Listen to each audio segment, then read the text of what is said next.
નમસ્કાર સાથીઓ, આ દેશમાં છેલ્લા ઘણા સમયથી ભારતીય જનતા પાર્ટીનું શાસન છે.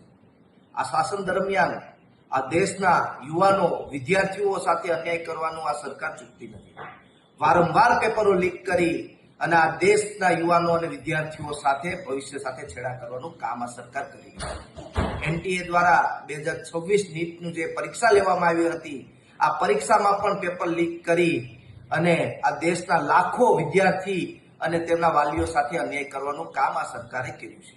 ત્યારે આ દેશના શિક્ષણ મંત્રીનું કહેવા માંગુ છું, ભૂતકાળમાં પણ એનટીએ દ્વારા જે પરીક્ષા નીટની લેવામાં આવી હતી તેમાં પણ ગોલમાલ થયો હતો અને આ વર્ષે પણ નીટની પરીક્ષાનું પેપર લીક કરી અને આ દેશના લાખો યુવાનોના ભવિષ્ય બગાડવાનું કામ આ સરકાર દ્વારા કરવામાં આવ્યું છે.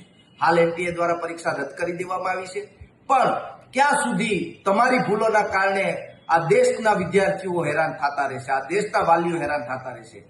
આ વાલીઓ પોતાના પેટે બાટા બાંધી અને પોતાના વિદ્યાર્થીઓ, પોતાના દીકરાઓનું ભવિષ્ય જોતા હોય છે કે મારો દીકરો નીટની પરીક્ષા ક્વોલિફાય કરી અને ડોક્ટર બનશે, પણ ક્યાંક ને ક્યાંક આ સપનાઓને તોડવાનું કામ આ એનટીએ અને આ ભ્રષ્ટાચારી સરકાર દ્વારા કરવામાં આવ્યું છે.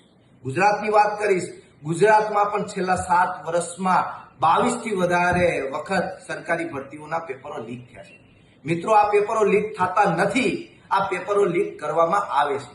ક્યાંક ને ક્યાંક આ જે પેપરો લીક કરનારા છે એના તાર પણ આ સરકારના લોકો સાથે જોડાયેલા હોય છે અને સરકાર તેમાં કોઈ પગલાં લેતી નથી, એટલે વારંવાર આ લોકો પેપરો લીક કરવાની હિંમતો કરતા હોય છે.